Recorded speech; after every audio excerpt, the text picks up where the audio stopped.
আজকের খুতবার বিষয়বস্তু শুনে আসছেন সব দিনই, ওর মধ্যে আমরা যা বলি যা শুনি আমাদেরকে কোনো সময় কিছু লোকে বলে এ তো পুরাতন কথা, এটা কথা কত শুনলাম। সত্যি তো এই কথাগুলো আমরা কোরআন এবং হাদিসের মাধ্যমে যা শুনতে পাই, এক নম্বর কথা হচ্ছে আল্লাহ রাব্বুল আলামিনের সম্বন্ধে। আল্লাহ রাব্বুল আলামিন একক ওয়াহদাহু লা শারীক, তিনার যুগে যুগে নবী পাঠিয়েছেন। সে নবীদের সুন্নতকে পালন করা, আল্লাহকে একত্ববাদ বলে স্বীকার করা, শিরক থেকে বাঁচা, এটা হচ্ছে আমাদের ঈমান। হযরত মুসা আলাইহিস সালাম উম্মত তিনাকে স্মরণ করে চলেছিলেন। ঈসা সালাম, নূহ আলাইহিস সালাম ইত্যাদি যে সময় সেই নবী এসেছে, সেই নবীদের কথা আল্লাহ রাব্বুল আলামিন শোনার কথা বলেছে, মানার কথা বলেছে। আমাদের নবী মুহাম্মদ সাল্লাল্লাহু আলাইহি সাল্লাম আখিরি জামানার নবী এবং রসুল। এ রসুল এবং নবী আল্লাহ রাব্বুল আলামিন যে পাঠিয়েছেন, এনার পরে আর কোনো নবী আসবেন না। আল্লাহ নবী সাল্লাল্লাহু আলাইহি সাল্লাম সম্বন্ধে আল্লাহ তাবারাক ওয়া তাআলা কোরআনুল কারীমের মধ্যে উল্লেখ করেছেন, অন্যান্য নবীদেরও উল্লেখ করেছেন, কিন্তু আখিরি জামানার নবী, এই নবী সম্বন্ধে আল্লাহ রাব্বুল আলামিন লাকাদ কানা লাকুম ফি রাসূলিল্লাহি উসওয়াতুন হাসানাহ। আর আল্লাহ রাব্বুল আলামিন এই কথা বলে ছেড়ে দেননি। কোরআনুল কারীমের মধ্যে আর এক জায়গায় বলেছেন যে আতিউর রাসূলা ফাকাদ আতা আল্লাহ। আল্লাহ রাব্বুল আলামিন বলেছেন, সর্বপ্রথম বলে এখানে যে লাকাদ কানা লাকুম ফি রাসূলিল্লাহি উসওয়াতুন হাসানাহ। হে বিশ্ববাসীরা, যে নবী মুহাম্মদ সাল্লাল্লাহু আলাইহি সাল্লামকে তোমাদের কাছে পাঠালাম, তোমরা কিভাবে চলবে, কিভাবে উঠবে, কিভাবে বসবে, কিভাবে খাবে, জামা কাপড় লেবাস কিভাবে পরিধান করবে, সে নবী মুহাম্মদ সাল্লাল্লাহু আলাইহি সাল্লামকে দেখে অনুসরণ করে নাও, তাহলে তোমার নবী সাল্লাল্লাহু আলাইহি সাল্লামের অনুকরণ করা হবে, সেইভাবে চলা হবে। আর যে ব্যক্তি নবী সাল্লাল্লাহু আলাইহি সাল্লামের কথায় অনুসরণ করে চলল, ফাকাদ আতা আল্লাহ, সে আল্লাহর ইতাআত করা হয়ে গেল। আতিউর রাসূলা ফাকাদ আতা আল্লাহ। যে নবীর ইত্তেবা করলো, নবীকে মানল, নবীর কথা শুনল, সেই ব্যক্তিটার যেভাবে চলল, নবী যেভাবে বলেছেন, রাসূল সাল্লাল্লাহু যেভাবে বলেছেন, সেভাবে চলাফেরা করলাম, তাহলে কি হলো? ফাকাদ আতা আল্লাহ, আল্লাহর ইত্তেবা করা হয়ে গেল। ভাইরা আমার, দোস্তরা, দু একটি কথা মনে পড়ে যে আমরা যারা নবী সাল্লাল্লাহু আলাইহি ওয়াসাল্লামের কথায় আপনার চলাফেরা, খাওয়া দাওয়া, পেশাব পায়খানা ইত্যাদি, ঘর সংসার করা, সমস্ত নবী মুস্তফা সাল্লাল্লাহু আলাইহি সাল্লাম আমাদেরকে জানিয়ে দিয়েছেন। লেবাসের কথা, কীভাবে লেবাস পরবেন, কিভাবে চলবেন। যদি নামাজের কথা বলি তো বারবার বলবেন যে বারবার শুধু নামাজেরই কথা বলছে, নামাজেরই কথা বলছে, রাফাদানের কথা, এটার কথা বলছে, ওদিকে আর যাচ্ছে না।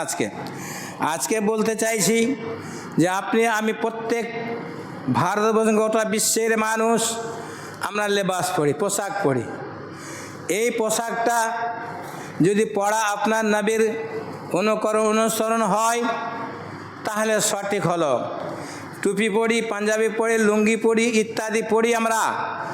আমরা যখন যেটা দরকার পড়ি, সে পড়াটা যদি আমাদের নবী সাল্লাম যেভাবে পড়েছেন, জামা কাপড় কীভাবে পড়েছেন, সেই যদি আমরা মেনে চলি তাহলে নবীকে মানা হলো। আর জামা কাপড় পড়লাম ঠিক, নবীর তরিকায় পড়া হলো না, নবীর তরিকায় চলা হলো না, তাহলে আমাদের জামা কাপড় পরলেও গুনহার মধ্যে ঢুকে গেলাম। কেমন? ইজ্জত আব্রুকে ঢাকাটা ফরজ, কিন্তু একই কাপড় একই জামা, ধরেন এই যে পায়ের টাখুনু যেটা রয়েছে, পায়ের টাখুনু যেটা রয়েছে, কাপড় পরলেন ঠিক, মাত্র 2 আঙ্গুল ঝুলিয়ে দিলেন, টাখুনুর নিচে ঝুলিয়ে দিলেন। হাদিস শরীফের মধ্যে পড়েছি, যে ব্যক্তি টাখুনুর নিচে আপনার পায়জামা বা লুঙ্গিটা ঝুলিয়ে দিল, টাখুনুর উপর থেকে যত ইঞ্চি বা যত আপনার ঝুলবে, টাখুনুটা ঢেকে যাবে, ততটুকু কাপড়ের পরিবর্তে কে মাহশার ময়দানে আগুনের কাপড় জড়িয়ে দেওয়া হবে। তাহলে বলুন আপনার লেবাসটাকে কিভাবে পরবেন? লেবাসটাকে পরার কথা থাকলো, আবার টাখনুর উপরে। একটা কথা আরও দেখি, আকসার মানুষের মধ্যে কিছু মানুষ আবার দেখতে পাওয়া যায়, এই যে টুপিটা পরি, এই টুপিটা এইভাবে যদি পড়েন, মিসকাত শরীফ হাদিসের মধ্যে পড়েছিলাম, আল্লাহ রাসূল সাল্লাল্লাহু আলাইহি সাল্লাম যেই টুপিটা পড়েছেন আপনার সে মাথার সাথে সেটে ছিল, মাথার সাথে লেগেছিল, যেমন আপনারা পড়ে আছেন, এই টুপি মাথার সাথে লেগে আছে, উঁচু মাচু এই টুপি নবী সাল্লাল্লাহু আলাইহি সাল্লাম ব্যবহার করেছেন। তাহলে এইটা যদি আপনি ব্যবহার করেন, রাসূল সাল্লাল্লাহু আলাইহি সাল্লামের আপনার সুন্নত তরিকা পালন করা হবে। আর যদি আপনি এই টুপিটাকে, যেমন কতকগুলো ভাই বন্ধুকে বাবাজিকে দেখতে পাওয়া যায়, অনেকটা দাঁড় করানো, এক বিত্তা চাইতেও বেশি, হ্যাঁ, তাহলে সেটা কি হবে? নবীর তরিকা যদি থাকে আপনি পড়ুন, কোনো আপত্তি নেই। আর নবীর তরিকায় না থাকে তাহলে আপনার সেই টুপিটার জন্য আপনার একটা কিছু হয়ে যেতে পারে। এই ধরনের করে আল্লাহ রাসূল সাল্লাল্লাহু আলাইহি সাল্লাম যত কাজ করে গেছেন দুনিয়ার বুকে, আপনার নামাজ পড়তে, উজু করা থেকে, খাওয়া দাওয়া থেকে, বিবি বাচ্চা থেকে শুরু করে আপনার বলে গেছেন আমাদেরকে আজকে আমাদের কিভাবে চলতে হবে, আমাদেরকে ভাইয়ের সাথে ভাই দেখা হলে কি করতে হবে। আমাদের আল্লাহ রাব্বুল আলামিন বলেছেন, যেমনভাবে বললেন কি আমাদের মুহাম্মদ সাল্লাল্লাহু আলাইহি সাল্লাম, আল্লাহ রাসূল সাল্লাল্লাহু আলাইহি সাল্লাম আপনার রাগ গোসা কোনোদিন করেননি মানুষের সাথে। রাগারাগি করে কাউকে উল্টো পল্টো কোনো কথা বলেছে হাদিসের মধ্যে কোনো জায়গায় আছে? কোরআনুল কারীমের মধ্যে কোনো জায়গায় আছে কি? কোথাও নেই। কিন্তু আমরা একটা জিনিস মনে রাখতে হবে, কোরআনুল কারীমের মধ্যে বলেন ওয়াল কাযিমিনা আল গায়জ ওয়াল আফিনা আনিন নাস ওয়াল্লাহু ইউহিব্বুল মুহসিনিন। আল্লাহ রাব্বুল আলামিন আপনার কোরআনুল কারীমের মধ্যে জানিয়ে দিলেন তোমরা রাগ গোসা থেকে দূরে সরো। ওয়াল কাযিমিনা আল গায়জ ওয়াল আফিনা আনিন নাস, তোমরা রাগ গোসা মানুষের সাথে করো না, রাগারাগি করো না, ঝগড়া বিদ্বেষ করো না। ঝগড়া বিদ্বেষ করলে, রাগারাগি করলে ঠিক হবে না। তোমরা কি করবে, যখনই কোনো জায়গাতে রাগ গোসা হলো, ঝগড়া বিদ্বেষ হলো, সেখানে করবে কি তোমাকে যদি কেউ আগে বেড়ে যদি কিছু বলেই দেয়, হয়তো বলে দিয়েছে, তার কারণে আপনি কি করবেন?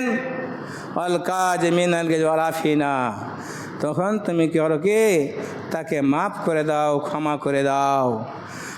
আর ক্ষমা করে দিলে কি হবে? আল্লাহু ইউহিব্বুল মুহসিনিন। আল্লাহ রাব্বুল আলামিন বলেন, যে ব্যক্তিটা আমাকে কেউ কিছু বললো, তার আগে আমি আমার কাছে মাপ চাওয়ার আগে আমি তাকে মাফ করে দিলাম। যাক, যখন বলেই দিয়েছে, হয়তো বুঝতে পারেনি, বলেই দিয়েছে, যাক বলে দিয়েছে তো ক্ষমা করে দিলাম। তাহলে সেই ব্যক্তির জন্য শুভ সংবাদ। আল্লাহ রাব্বুল আল্লাহু ইউহিব্বুল মুহসিনিন বললেন, ওই ব্যক্তিটাকে আমি আল্লাহ নিজে খুবই খুবই ভালোবাসি। আর ক্ষমা করাটা কার কাজ? আল্লাহর কাজ। ক্ষমা করাটা হচ্ছে আল্লাহর কাজ, অর্থাৎ আল্লাহর কাজের সাথে আপনি জড়িত হয়ে গেলেন। তাহলে আপনার জন্য আল্লাহ রাব্বুল আলামিন বললেন, আল্লাহু ইউহিব্বুল মুহসিনিন, যেই ব্যক্তিটা ক্ষমা করে দিল আমি আল্লাহ তাকে খুব ভালোবাসি। তো আমাদের সারা বিশ্বের নবী মুহাম্মদুর রাসূলুল্লাহ সাল্লাল্লাহু আলাইহি সাল্লাম আপনার কাহারও সাথে রাগ গোসা করে 2 দিন 4 দিন 5 দিন 10 দিন থাকেননি। তিনি কি করেছেন? যে মানুষ যদি কেউ কিছু বলেছে ক্ষমা করে দিয়েছে। তো এই ধরনের কাজ অনেক অনেক রয়েছে। আল্লাহ রাসূল সাল্লাল্লাহু আলাইহি সাল্লাম বললেন কি, যেই ব্যক্তিটা আমার সুন্নতে তাবিতারি করবে, আমার সুন্নতকে ভালোবাসবে, সেই ব্যক্তিটা আমাকে যে ভালোবাসলো, কীরকম ভালোবাসলো? যেমন তেমন ভালোবাসা নয়। মান আহাব্বা সুন্নতি ফাকাদ আহাব্বানি ওয়া মান আহাব্বানি কানা মাই ফিল জান্নাত। আল্লাহ নবী সাল্লাল্লাহু আলাইহি সাল্লাম বলেন কি, যেই ব্যক্তিটা আমার সুন্নত ভালোবাসলো, মান আহাব্বা সুন্নতি, যে আমার সুন্নতে পাবন্দি করলো, আমাকে ভালোবাসলো, আমার সুন্নতকে ভালোবাসলো, মান আহাব্বা ফাকাদ আহাব্বানি, সে যেন আমাকেই ভালোবাসলো। আর যেই ব্যক্তি আমাকে ভালোবাসলো, মান আহাব্বা সুন্নতি ফাকাদ আহাব্বানি ওয়া মান আহাব্বানি কানা মাই ফিল জান্নাত। আর সেই ব্যক্তিটা কি করলো? তার জন্য আমি আল্লাহ রাব্বুল আলামিনের নবী, আমি মুহাম্মদুর রাসূলুল্লাহ সাল্লাম বলছি, সে যেন জান্নাতে আমার সাথে হকদার হবে, আমার সাথে জান্নাতে থাকবে।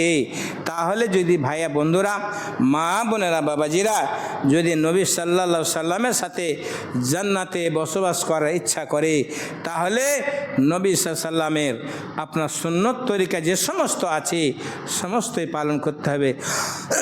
আর যদি আপনি বলেন এটা সুন্নত ছেড়ে দিলে কি হবে, ওটা সুন্নত ছেড়ে দিলে কি হবে, একের পর এক অনেক যদি সুন্নত ছেড়ে দেন, তা জেনে শুনে বুঝে ছেড়ে দিলেন, তাহলে কি হবে?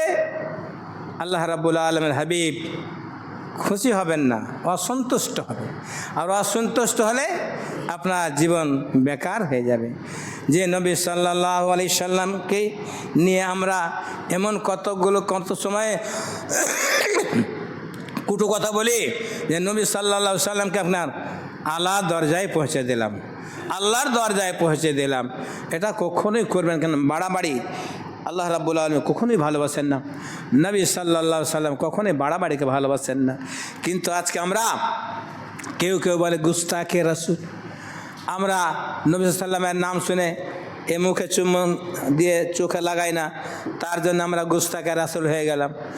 ইয়া নবী সালাম আলাইকা জোর জুতরে না পড়া যেন গুস্তাখি রাসূল হয়ে গেলাম।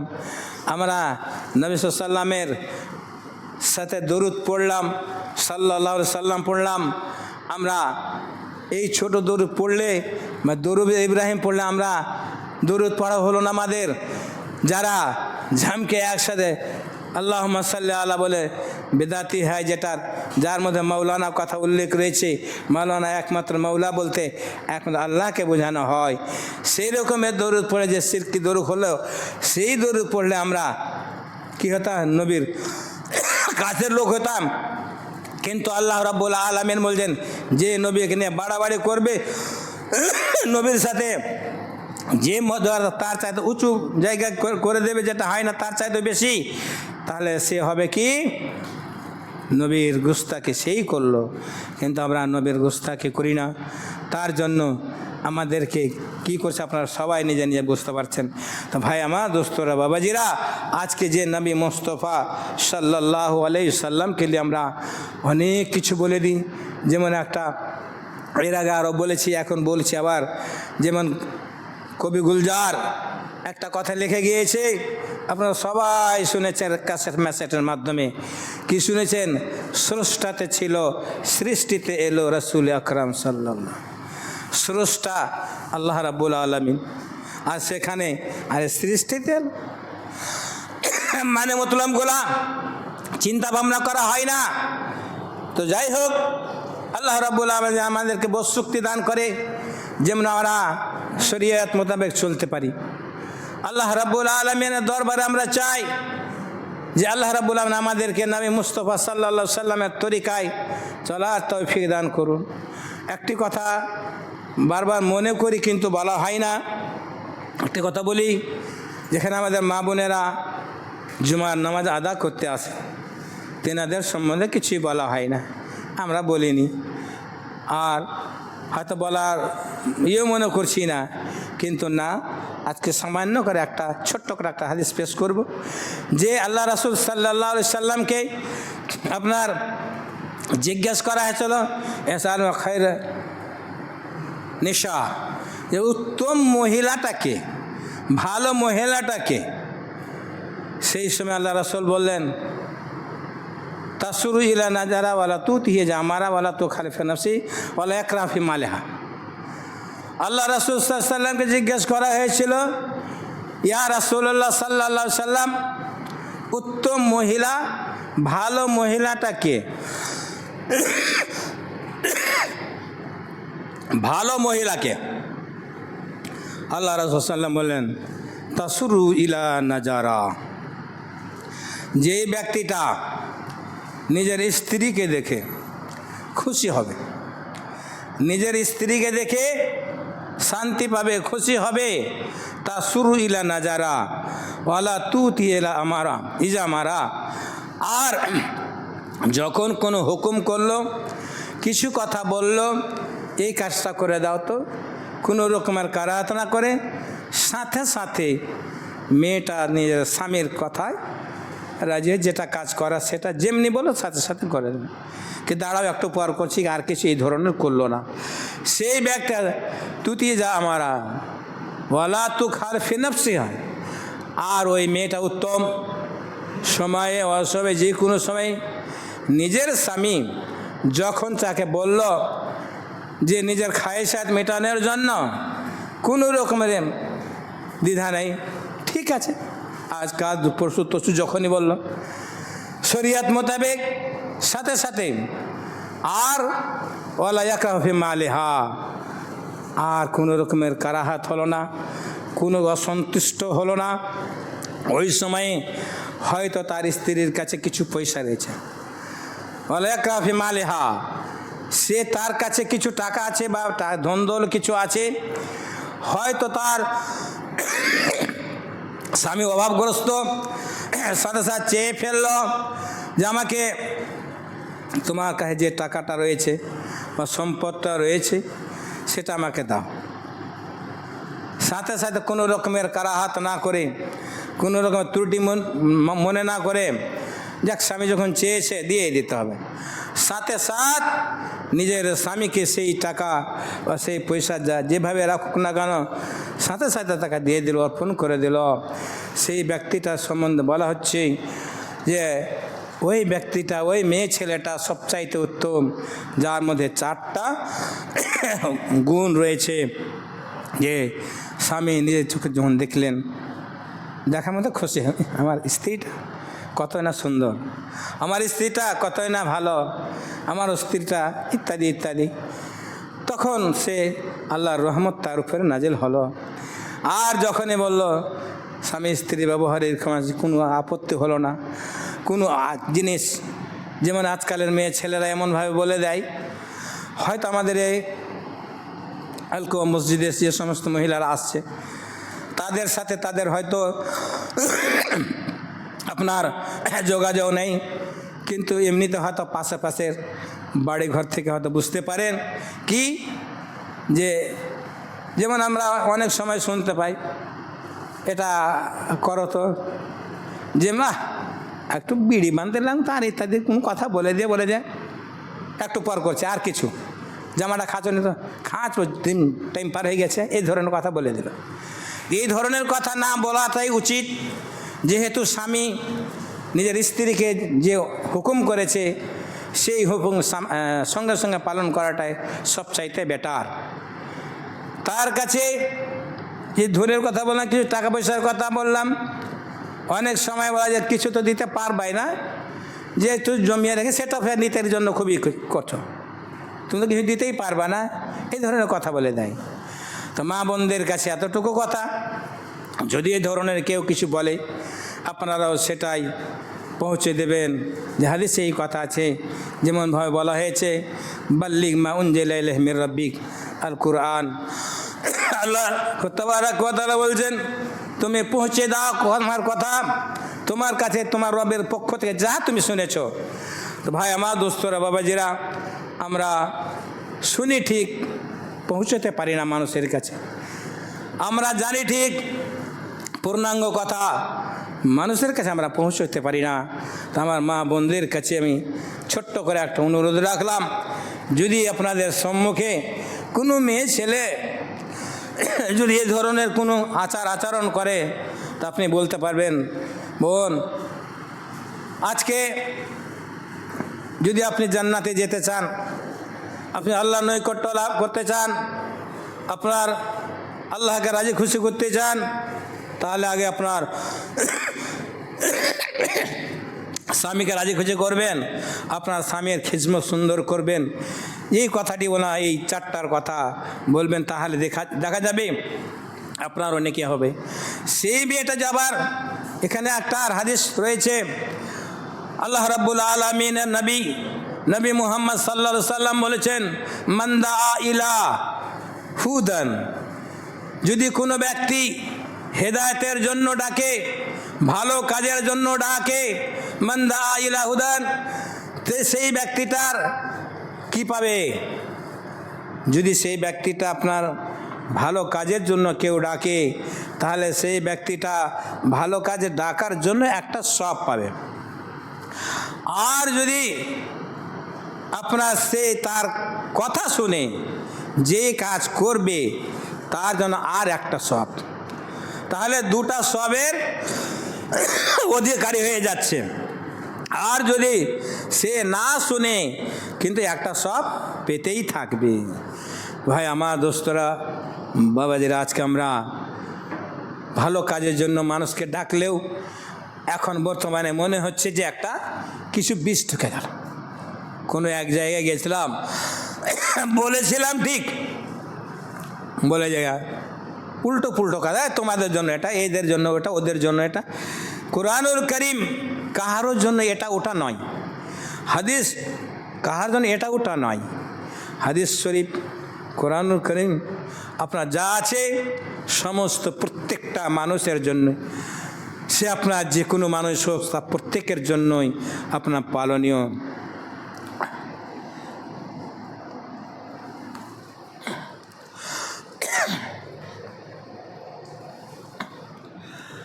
নাহমাদুহু নুসাল্লি আলা রাসূলিল করিম, আম্মা বাদ। ভাই আমার দোস্তরা বাবাজিরা, আল্লাহ রাব্বুল আলামিন যেন আমাদেরকে রাসূল সাল্লাল্লাহু আলাইহি সাল্লামের আদেশ হুকুম যা করেছেন আমরা যেন পালন করতে পারি। একবার বলুন আলহামদুলিল্লাহ। আল্লাহ যেন আমাদেরকে পালন করার তৌফিক দান করুন, বলেন আমিন। আল্লাহ রাব্বুল আলামিন আমাদেরকে যেন শিরক এবং বেদাতে, বিশেষ করে শিরক এবং বেদাত থেকে যেন আল্লাহ আমাদেরকে সম্পূর্ণভাবে হেফাজত করেন, বলেন আমিন। আজকে আমাদের মা বোনদের প্রত্যেককে যেন আল্লাহ রাব্বুল আলামিন নিজের স্বামীর এবং বাড়ির প্রতিবাসীদের সঙ্গে সৎ ব্যবহার করার তৌফিক দান করেন, বলেন আমিন। আমাদেরকেও একটি হাদিস আর রয়েছে, নিজে যা ভালোবাসে নিজের পরিবারের জন্য তখন ভালোবাসে। লা ইউমিনু আহাদুকুম হাত্তা মিন আখিহি, যতক্ষণ পর্যন্ত ওই ব্যক্তি মুসলমান নয়, মুমিন হতে পারে না, যতক্ষণ নিজে যা ভালোবাসে নিজের ভাইয়ের জন্য না ভালোবাসে। তাহলে নিজের ভাই বলতে এখানে নিজের পাড়া প্রতিবেশী দূরের কথা থাক, নিজের বিশেষ করে নিজের ফ্যামিলির মধ্যে ভালোবাসাটা সবার কাছে প্রযোজ্য। গত একদিন আগে মাত্র এখানে একটা, গতকালকেই বোধহয় সহিহ বুখারী শরীফ থেকে একটা হাদিস পড়া হলো, নিজের পরিবারের জন্য যা খরচ করা হয়, যা ব্যয় করা হয়, সেটা সাদকাতেই পরিণত হয়। গতকালই পড়লাম বোধ হয়। তাহলে চিন্তা করুন, অনেক কঞ্জুস মানুষ আছে, মাছ বা গোশত বা রুটি তরকারি ইত্যাদি জিনিস দেখলে, ভালো জিনিস দেখলে হয়তো ক্রয় করলো না, ছেলে মেয়েকে দিল না, থাক অনাহারে থাক, কিন্তু নিজে খেয়ে একা খেয়ে চলে আসলো। একা খেলে চলবে না। যেমন আপনার একটা কথা রয়েছে, উদাহরণস্বরূপ বলি, অনেক লোক পিকনিক খায়, ওটা কিন্তু নিষিদ্ধ। কেন? যে আপনার ছেলে, কচি ছেলে বাড়িতে আছে, 5 বছর 7 বছর 10 বছরে, তারা দেখলে আব্বা পিকনিক গেছে, একটা বড় মুরগা নিয়ে গেছে, তার বন্ধু বান্ধব নিয়ে চলে গেছে, বাড়িতে বয়স্ক বাবা আছে, তারাও দেখতে পেলো, তুমি খেয়ে চলে আসো বাবা, আর তোমার বাড়িতে তোমার ছেলেরা, তোমার মেয়েরা, তোমার স্ত্রীরা দেখলো, কিন্তু তুমি তাদের নিয়ে আসতে পারলে না। তার চাইতে পিকনিক না খাওয়ার চাইতে বাড়িতে আর 100 বা 200 টাকা লাগিয়ে দিয়ে সবাই মিলে খাও, সবচাইতে ভালো হবে, নেকির কাজ হবে। এটা নেকি থেকে বঞ্চিত হবেন না। যদি নেকি বলেন যে না এটা হবে না, তাহলে হাদিস কি মিথ্যা হবে? হাদিস কোনো মিথ্যা হয় না। ভাই আমার দোস্ত, আল্লাহ যেন আমাদেরকে তৌফিক দান করেন, আমরা প্রত্যেক পরিবারে যেন আল্লাহ আমাদের শান্তি দান করেন, আমরা একে অপরকে ভালোবাসা দিতে পারি। আল্লাহ যেন আমাদেরকে তৌফিক দান করেন, আমাদের জীবনের গুনাহ খাতা আল্লাহ মাফ করে দেন, বলেন আমিন।